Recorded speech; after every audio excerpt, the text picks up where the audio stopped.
విశ్వాసయుక్తమైన ప్రతి కార్యమును బలముతో సంపూర్ణము చేయొచ్చు. సంపూర్ణం చేయాలి. ఎంతో బలంతో చేయాలి. ప్రతి కార్యాన్ని విశ్వాసయుక్తమైన ప్రతి కార్యం. అంటే విశ్వాసం లేకుండా ఏ కార్యాన్ని మనం చేయలేము. విశ్వాసం లేకుండా ఏ పని కూడా చేయలేము. విశ్వాసయుక్తమైన ప్రతి కార్యాన్ని కూడా మనం ఏం చేయాలంటే బలముతో సంపూర్ణము చేయొచ్చు. బలముతో సంపూర్ణము. విశ్వాసయుక్తమైన కార్యం ఉండాలి, మళ్ళీ దాన్ని బలంతో చేయాలి. బలంతో సంపూర్ణం చేయాలి. ఈ వాక్య భాగాన్ని ధ్యానం చేస్తాం. బలంతో సంపూర్ణ చేయకూడదు ఎట్లా? కీర్తన 18:1 అన్నా ఉంటాడు. ఏమిటా మాట? యెహోవా నా బలమా. యెహోవా నా బలమా, నేను నిన్ను ప్రేమించుచున్నాను. యెహోవా నా శైలము, నా కోట, రక్షించువాడు, నా కేడము, నా రక్షణ శృంగము, నా ఉన్నత దుర్గము. యెహోవా నా బలమా, యెహోవా నా బలమా. పాట పాడుతుంది. ఇప్పుడు మనం ఏం చేయాలంటే బలముతో కార్యాలను సంపూర్ణం చేయాలి. బలముతో కార్యాలని, ప్రతి కార్యాన్ని బలముతో సంపూర్ణం చేసేవాళ్ళగా ఉండాలి. అంటే బలంతో చేసేవి కొన్ని ఉన్నాయి. ముఖ్యంగా బలంతో ఏమేమి చేయాలి? మనం బలంతో ఏమేమి చేయాలి? బలంతో ప్రతి కార్యాన్ని సంపూర్ణం చేయాలి. ఈరోజు బలంతో మనం కూడా బలంతో చేసే పనులు కొన్ని ఉన్నాయి. ప్రభా, బలంతో చేసే పని నాకు అనుగ్రహించు. బలంతో ప్రతి కార్యాన్ని కూడా సంపూర్ణం చేసేటట్టు నాకు అనుగ్రహించాలని ప్రార్థన చేయాలి. చూద్దామంటే క్లుప్తంగా ఒక 5 మాటలు. బలంతో ఏం చేయాలి? అపోస్తల కార్యాలు 3వ అధ్యాయం తెలిసిన మాటలే. అపోస్తల కార్యాలు 3వ అధ్యాయం 7వ వచనం. వారి కుడి చేయి పట్టుకొని లేవనెత్తరు, వెంటనే వారి పాదములు చేలమండము బలం పొందరు. వాడు దిక్కున లేచి నిలిచి ఇక్కడ వెంటనే వారి పాదములను చేలమండములు బలం పొందరు. అంటే బలం పొందిన తర్వాత మనం ఏం చేయాలి? బలం పొందిన తర్వాత అసలు బలం దేనికి పొందాలి? బలము దేనికి పొందాలి? ఉంది కదా, చేలమండలను బలం పొందరు. వాడి దిక్కున లేచి నిలిచి నడిచి 3 మార్లు ఉన్నాయి ఇక్కడ. బలంతో చేసే పనులు. తెస్సలోనికైలకు రాసిన పత్రిక 1వ అధ్యాయం 11-12 చదివితే విశ్వాసయుక్తమైన ప్రతి కార్యాన్ని బలముతో సంపూర్ణం చేయాలి. పౌలు ప్రార్థన చేస్తాడు తెస్సలోనికైలకు వాళ్ళ కోసం. అయా, మీరు ప్రతి చేసే పని కూడా విశ్వాసంతో ఉండాలి, బలంతో చేయాలి, సంపూర్ణం చేయాలి. మరి ఇప్పుడు మనం బలంతో ఏం చేయాలంటే ఒకటి లేవాలి. చెప్పండి, ఏం చేయాలి? చెప్పండి. బలంతో లేవాలి. లేవడానికి బలం కావాలి. లేవడానికి ఎందుకు లేవాలి? అంటే ఎందుకు లేవాలి? లోకాసు వార్తలో 15వ అధ్యాయంలో 18వ వచనంలో తక్కువ కుమారుడు అంటాడు కదా, నేను లేచి అంటాడు. ఏం చేయాలంటే నేను లేచి, చదవండి. నేను లేచి నా తండ్రి వద్దకు వెళ్ళి, చాలు. నేను లేచి నా తండ్రి వద్దకు వెళ్ళి. బలం దేనికి కావాలి చెప్పండి? లేవడానికి కావాలి. మరి ఎందుకు లేవాలి? అంటే తండ్రి దగ్గరకు పోవాలి. చెప్పండి, ఎందుకు లేవాలి? తండ్రి దగ్గరకు పోవడానికి లేవాలి. ఈరోజు మనం నిలబడాలి, లేవాలి, బలంతో లేవాలి. లేచి ఏం చేయాలంటే సొంత పనులు చేసుకోవడం కాదు, లేకపోతే ఇంకెక్కడికో పోవడం కాదు, కానీ లేచి తండ్రి వద్దకు వచ్చేవాళ్ళంగా ఉండాలి. తండ్రి దగ్గరకు రావడానికి లేవాలి. తండ్రి దగ్గర కంటే ఆయన మందిరం ఆయన మాట్లాడతారు. ఆయన ఇంట్లోకి, అందుకనే ఆయన ఇంట్లో అంతా ఆనందం. ప్రార్థన చేస్తే, ఆయన ఇంట్లో ప్రార్థన చేస్తే ఆనందం. యెషయా గ్రంథం 56వ అధ్యాయం 7వ వచనం. యెషయా గ్రంథం 56:7. నా ప్రార్థనా మందిరములో వారిని ఆనందింపజేసేదను. నా ప్రార్థనా మందిరంలో వారిని లేవాలి. మనం లేచి ఎక్కడ పోవాలంటే తండ్రి దగ్గర పోవాలి, తండ్రి ఇంటికి పోవాలి. తండ్రి ఇల్లు అంటే ప్రార్థన మందిరం. తండ్రి దగ్గరకు వస్తే ఏమొచ్చింది చెప్పండి? ఆనందింపజేసింది. ఆయన ప్రార్థన మందిరంలో వారిని ఆనందింపజేసింది. ఈరోజు మనం లేచేది ఎందుకంటే తండ్రి దగ్గరకు రావడానికి. ఏమొచ్చింది? తండ్రి దగ్గరకు వస్తే ఆనందం వచ్చింది. మనముతో సంపూర్ణం చేసినట్టు విశ్వాసయుక్తమైన ప్రతి కార్యాలు కూడా బలంతో సంపూర్ణం చేసి ఆ బలంతో ఏం చేయాలి చెప్పండి? లేవాలి, లేచి తండ్రి దగ్గరకు రావాలి. అది తండ్రి దగ్గరకు వస్తే ప్రార్థన చేస్తే ఆనందం, ప్రార్థన చేయకపోతే ఆనందం పోయి వ్యతిరేకం, ఆనందానికి వ్యతిరేకం. ప్రార్థన చేస్తేనేమో ఆనందం, ప్రార్థన చేయకపోతే తప్పే. ప్రార్థన చేయకపోతే కన్నీరే, కుటుంబంలో శోధనలు, ఇబ్బందులు, ఇరుకులు, కష్టాలు. బలం పొందాలి. బలం పొంది ఏం చేయాలి? అక్కడ ఉంటుంది లేచి తండ్రి దగ్గరికి రావాలి, ప్రార్థన చేయాలి, ప్రార్థన మందిరంలోకి రావాలి. మొదటి. రెండో దూతం రండి. అదే వచ్చిన అపొస్తలుల కార్యాలు 3వ అధ్యాయం వచ్చింది. లేచి నిలిచి, లేచి నిలిచి. రావటం మంచిదే. లేచిన తర్వాత ఏం చేయాలి? లేచిన తర్వాత తండ్రి లేవడం అంటే తండ్రి దగ్గరకు రావడమే, మందిరంలోకి రావడమే. తర్వాత వచ్చిన తర్వాత నిలవాలి. వచ్చిన తర్వాత అటు ఇటు పోవడం కాదు, జారిపోవడం కాదు, జారిపోవడం కాదు. వస్తారు, మందిరంలోకి వస్తారు, వాక్యాలు చదువుతారు, ప్రార్థన చేస్తారు, పాటలు పాడతారు, మళ్ళీ ఇంట్లో వాళ్ళలో జారిపోతారు. దానికి కాదు మనం చేసేది. దానికి కాదు. విశ్వాసయుక్తమైన ప్రతి కార్యాలు బలంతో సంపూర్ణ చేయడం అది కాదు. రావటం మాత్రమే కాకుండా ఇంకా నిలవాలి. ఎక్కడ నిలవాలి చెప్పండి? అక్కడ నిలవాలి. ఆయన వాక్యంలో నిలవాలి. ఎక్కడ నిలవాలి? యోహాను సువార్త 8వ అధ్యాయం 31. యోహాను సువార్త 8:31. కాబట్టి యేసు తనను నమ్మిన యూదులకు, మీరు నా వాక్యమందు నిలిచిన వారైతే నిజముగా నాకు ఆయన వాక్యంలో నిలవాలి. నిలవడం అంటే ఎక్కడెక్కడ నిలవడం కాదు. లేచి ఆయన మందిరంలోకి వచ్చి తండ్రి ఇంటికి వచ్చి మళ్ళీ ఎక్కడ నిలబడితే కుదరదు. వాక్యంలో నిలవాలి. పౌలు ప్రార్థన చేస్తున్నాడు, దశలోనికైతే చెబుతున్నాడు, అయ్యా పోయిసారేమో మేలు చేసే విషయంలో మనం చెప్పుకున్నాం, ఈసారేమో విశ్వాసయుక్తమైన ప్రతి కార్యాన్ని బలముతో సంపూర్ణము చేసేటువంటి ప్రార్థన చేస్తున్నాం. బలముతో. ఒకటోది లేవాలి, రెండోది నిలవాలి. అక్కడ నిలిచేది అక్కడ వాక్యంలో నిలవాలి. వాక్యంలో ఒక స్వార్థ 2వ అధ్యాయం 43లో యేసుక్రీస్తు నిలబడుతున్నాడు. అక్కడ చూద్దారండి. ఒక 2:43. ఆ దినములు తిరిగిన తర్వాత వారు తిరిగి వెలుచుండగా వారుడైన యేసు యెరూషలేములో నిలిచెను. ఎక్కడ నిలిచింది చెప్పండి? యెరూషలేము అంటే దేవుని మందిరం, దేవుని ఇల్లు. యెరూషలేము అంటే దేవుని ఇల్లు, దేవుని మందిరం. ఎప్పుడు బాలుడై ఉన్నప్పుడే. ఎప్పుడు చెప్పండి?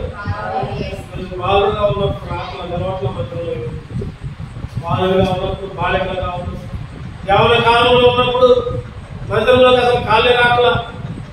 మందిరంలో కాలు రావట్లేదు కాబట్టి వాళ్ళ జీవితాలు సైతానికి అప్పచెప్పుకున్న జీవితాలు మారు. మందిరంలో నిలిస్తే వాళ్ళ జీవితాలు దేవునికి అప్పచెప్పుకున్న జీవితాలు, సంతోషకరమైన జీవితాలు, మేలుకరమైన జీవితాలు.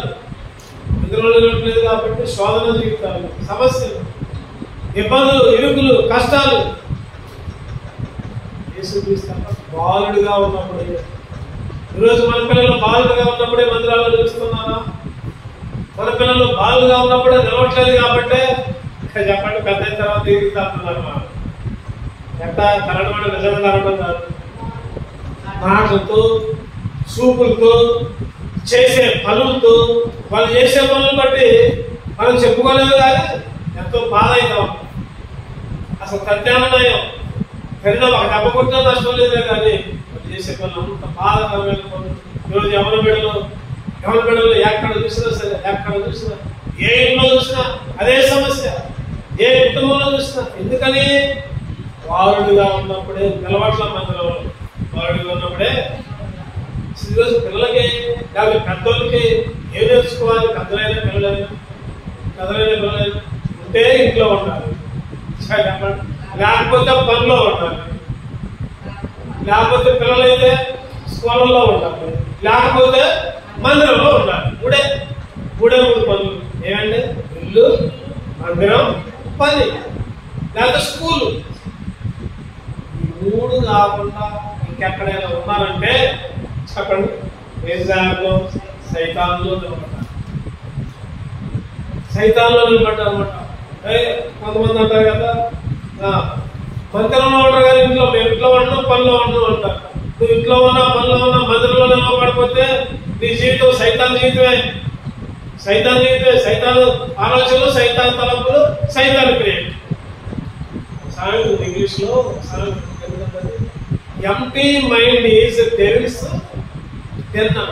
డెవిల్స్ డెన్, సైతాన్ యొక్క గృహం, సైతాన్ యొక్క గృహం, సైతాన్ యొక్క ఇల్లు ఎంప్టీ మైండ్ అంటే ఖాళీగా ఉంటే. ఈ మనసులో ఏ పని లేకుండా ఖాళీగా ఉంటే నీ ఆలోచనలు వస్తా ఉంటాయి. ఇది చేద్దాం, దొంగతనం చేద్దాం, అబద్ధం ఆడతాం, నిట్ట మాయ చేద్దాం, ఇట్ట పాపం చేద్దాం. అందుకనే అవసరమైన పిల్లలు ఎప్పుడు ఖాళీగా ఫోన్లు పట్టుకొని ఉంటారు. ఫోన్లు పట్టుకోవడం అనేది అవసరానికి పట్టుకో ఫోన్లు. ఈరోజు కాలేజీల్లో కూడా ఫోన్లు లేకపోతే కుదరదు. ఆన్లైన్ క్లాసులు అయ్యి మంచిదే, వాటి గురించి వాడితే మంచిదే. మిగిలిన టైంలో ఫోన్ లేదు ఇంకా, మిగిలిన టైంలో ఫోన్ పక్కన. ఈరోజు వాక్యంలో నిలవాలి. వాక్యంలో నిలవడం అంటే వాక్యంలో ఎప్పుడైతే తెలుస్తావు అప్పుడు నీకు బలం వచ్చింది. కీర్తనలో ఒకటి ఉంటుంది కదా, దుష్టుల ఆలోచించు కదా, పాపుల మార్గమున నిలవక, అపహాసకుల చోటు కూర్చోడక. ఎప్పుడే కానీ దుష్టుల ఆలోచించప్పున నడవద్దు, నిలవద్దు, కూర్చోవచ్చు. నడవద్దు, నిలవద్దు, కూర్చో. వాక్యంలో నడు, చెప్పండి. దేవుని ఇంట్లో కూర్చో, ఇంకా నడవద్దు, కూర్చోవద్దు, నిలవద్దు. ఈ మూడింటికి దేవునికి సంబంధించి చెప్పండి. దేవుని సన్నిధిలో నడవాలి, దేవుని ఇంట్లో నిలవాలి, దేవుని మందిరంలో కూర్చో. ఈరోజు ఈ 3 చేయట్లేదు కానీ ఆ 3 మాత్రం బాగా చేస్తారు. ఆ 3 బాగా చేస్తున్నారు. అందుకనే సైతాలు విరివిగా వాడుకుంటుంది. అవసరం కుటుంబాలు విచ్ఛిన్నమవుతున్నాయి, కుటుంబాలు పాడైపోతున్నాయి. తల్లిదండ్రులు దుఃఖంలో ఉన్నారు, తల్లిదండ్రులు మనాది పడుతున్నారు పిల్లల గురించి. ఏంటి కారణం అంటే మనం నిలవట్లా, మనం లేవట్లా, తండ్రి ఇంటికి మనం లేవట్లా, తండ్రి సన్నిధిలో మనం నిలవట్లా.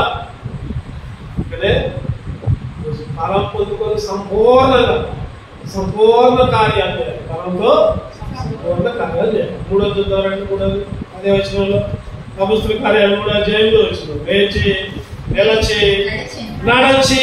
చిన్న మాటలయ్యి అవి చదివితే ఏమనిపించదు మనకు. చదివితే ఏమనిపించదు. దీంట్లో ఉన్న లోతుల్లోకి పోతే అప్పుడు అర్థమైంది. లేవాలి. ఎందుకు లేవాలి? తండ్రి ఇంటికి పోవడానికి లేవాలి. తండ్రి ఇంట్లో ఏముంది? ఆనందం నాకు చెప్పుకున్నాను. రెండోది నిలవాలి. ఎక్కడ నిలవాలి? వాక్యంలో నిలవాలి. ఎక్కడ నిలవకూడదు? దుస్తులకు నిలవకూడదు, పాపంలో నిలవకూడదు, అపాసంలో నిలవకూడదు. వాక్యంలో నిలవాలి. దేవునింట్లో నిలబడాలి, దేవునింట్లో కూర్చోవాలి, దేవునింట్లో దేవునితో మాట్లాడు. 3వదిగా చెప్పండి, నడచి. గాడికి నడవాలి. చెప్పండి. జాడికి నడుస్తున్నాం మనం. ఎక్కడెక్కడ పొద్దు లేతే ఖాళీ ఉంటాయా? చెప్పండి. ఖాళీ ఉంటాయా? ఏ పని ఆపైనా తిరగడమే పని. కొంతమంది సోమవారం పొద్దులు అయితే పొద్దులైతే పడుకుంటారు, పని చేసుకుంటారు, పడుకుంటారు. సోమవారం పొద్దులు కొంతమంది ఊరికి నడుస్తూ ఉంటారు, అటు ఇటు నడుస్తూ ఉంటారు. అక్కడికి పోతారు, ఎక్కడికి పోతారు, వాళ్ళ గురించి చెప్తారు, వీళ్ళ గురించి చెప్తారు, వాళ్ళ గురించి చెప్తారు. వాళ్ళు అన్ని కబుర్లు చెప్పుకోరు. వాళ్ళ ఇంట్లో సంగతి మాత్రం చెప్పుకోరు. వాళ్ళ ఆయన ఆవిడ చెప్పుకోరు, వాళ్ళ పిల్లలు ఎక్కడ అయిపోతున్నారో చెప్పుకోరు, వాళ్ళ కుటుంబంలో ఏ విధంగా తగాదా అవుతుందో చెప్పుకోరు, కానీ బయట ఊళ్ళో మొత్తం చెప్పుకుంటారు. ఈరోజు ఎక్కడికి రావాలంటే దేవుని మందిరంలో. ఇస్రాయేల్ ఎక్కడ నడిచారు? మోషే బలంతో నడిచారు. బలంతో చదవడం నిర్గమాకాండం 15వ అధ్యాయం 13వ వచనం. నీవు విమోచించిన ఈ ప్రజల్ని నీ కృప చేత తోడుకొని పోతివి, నీ బలము చేత వారిని నీ పరిశుద్ధాలయానికి నడిపి. పరిశుద్ధాలయానికి రావాలి, దేవుని మందిరంలోకి రావడానికి మనకు కాళ్ళు రావాలి. ఈరోజు చాలా మంది కాళ్ళు రాట్ల మందిరంలోకి రావాలి. ఇది ఆదివారము, బుధవారము, శనివారము అరే ఆ రోజుల్లో కూడా కాళ్ళు రాట్ల రావడానికి చిన్నగా వస్తారు. దేవుని మందిరంలోకి నడవడానికి కాళ్ళు రావాలి, నడవాలని. పరిశుద్ధాలయానికి దేవుడే తోడుకొని పోయినది. నిజంగా ఇక్కడ పుట్టుకుంటూ చూస్తే పైన వచనంలో 2వ వచనంలో 1వ వచనంలో ఉంటుంది, నలుగురు మోసుకొని వచ్చేవాళ్ళు. ఎప్పుడు చెప్పండి, పుట్టుకొచ్చేవాడా? నలుగురు మోసుకొని వచ్చేవాడు. నలుగురు మోసుకొని పోయేవాడు. ఈరోజు నీ పరిస్థితి, నా పరిస్థితి కూడా అంతే. మనంతా మనం నడవలేకపోతున్నాం, మోసుకొని రావాల్సి వస్తుంది. ఎప్పుడైతే దేవుని సన్నిధిలో ఉంటామో, బలంతో సంపూర్ణమైన కార్యాలు చేస్తాము, విశ్వాసంగా ఉంటాము, బలంతో సంపూర్ణంగా చేస్తాము. రెండోది ఇస్తాము, మూడోది నడుస్తాం. తర్వాత 4వది సామెతలు 31:10. సామెతలు 31:17. బలంతో ఏం చేయాలి? ఆమె నడుగట్టు చేత నడుము బలపరుచుకుని చేతులతో బలంగా పనిచేయను. చేతులతో బలంగా పనిచేయాలి. బలంగా ఒకటో చెప్పండి, బలంతో లేవాలి. రెండోది బలంతో నిలవాలి. మూడోది బలంతో నడవాలి. 4వది బలంతో పని చేయాలి. ఏం పని? దేవుని పనులు చేయాలి, దేవుని మందిరంలో పనులు చేయాలి, దేవుని ఇంటి పనులు చేయాలి.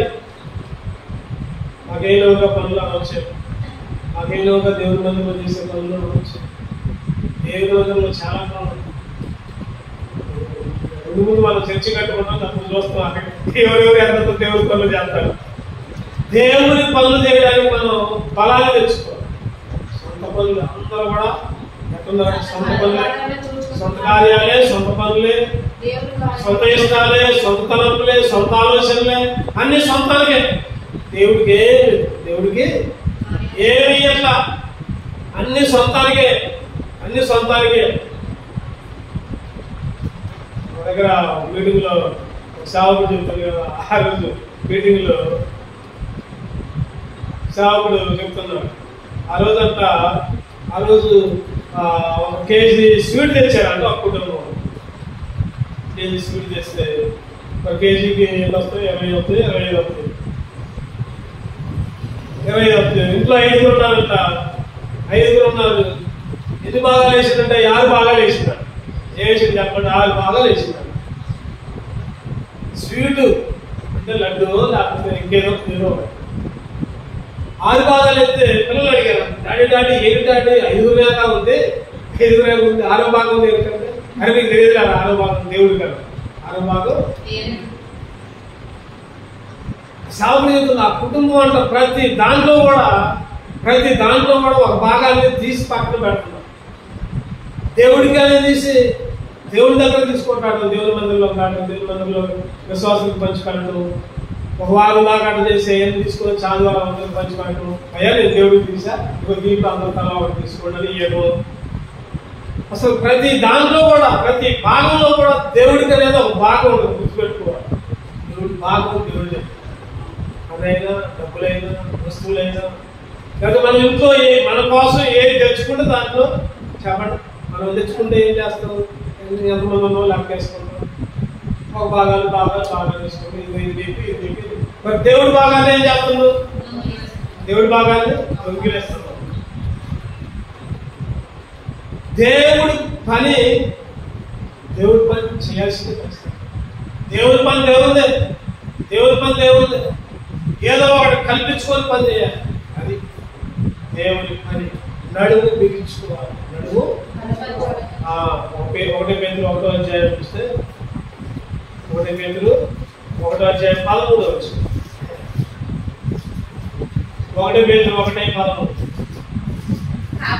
కాబట్టి మీ మనస్సు అనే నడుము కట్టుకొని నెప్పమైన బుద్ధిగా వారై యేసుక్రీస్తు ప్రత్యక్షమైనప్పుడు మీకు తేబడు గొప్ప విషయమై సంపూర్ణ నిరీక్షణ కలిగి ఉంటుంది. మనస్సు అనే నడుము కట్టుకోవాలి. ఏ నడుము కట్టుకోవాలి? సాయంత్రం 31వ అధ్యాయంలో ఆ స్త్రీ నడుము కట్టుకొని బలంగా పనిచేసిందంట. ఆ పెళ్ళి సంతోషపడుతుందంట, ఆ పిల్లలు సంతోషపడతారు, ఆ కుటుంబం కూడా గుణవంతురాలైన కుటుంబంగా ఉండదు. నడుము కట్టుకోవాలి. ఈరోజు నువ్వు నేను కూడా నడుము కట్టుకోవాలి. ఏ నడుము అంటే మనస్సు అనే నడుము. మనస్సు అనే నడుము కట్టుకోవాలి. మనస్సులోనే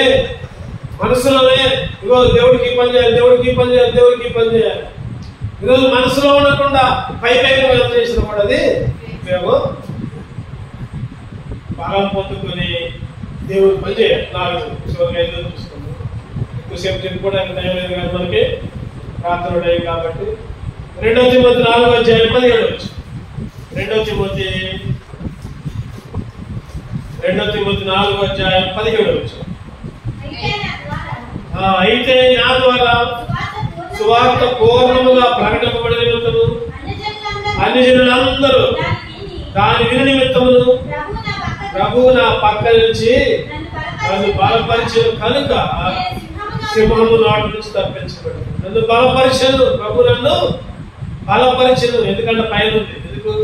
నా ద్వారా సువార్త పూర్ణముగా ప్రకటింపబడిన నిమిత్తము బలం పొందుకోవాలి, బలపరచబడాలి. ఎందుకు బలపరచబడాలంటే సువార్త ప్రకటించడానికి. చెప్పండి, ఎందుకు బలపరచబడాలి? సువార్త ప్రకటించాలి, సువార్త చెప్పడానికి, దేవుని గురించి మంచి మాటలు చెప్పడానికి, దేవుని గురించి ప్రకటించడానికి పత్రికలు నువ్వే కావాలి. ఒక సువార్తవి 4 సువార్తలు ఉన్నాయి, 5వ సువార్త నువ్వే కావాలని చెప్పుకో. పత్రికలు కూడా చాలా మంది 13 పత్రికలు దాకా ఉన్నాయి. దాంట్లో 14వ పత్రిక నువ్వు కావాలి. 12వ పత్రిక, 13వ పత్రిక, 14వ పత్రిక నువ్వే కావాలి, నేనే కావాలి. పత్రికలు నువ్వే కావాలి, సువార్తలు కూడా నువ్వే కావాలి. సాక్ష్యం ఇవ్వాలి, దేవుని గురించి మాట్లాడాలి. మనం ఏం చెప్పక్కర్లేదు కానీ చెప్పండి, మనం చూస్తేనే అర్థమైంది.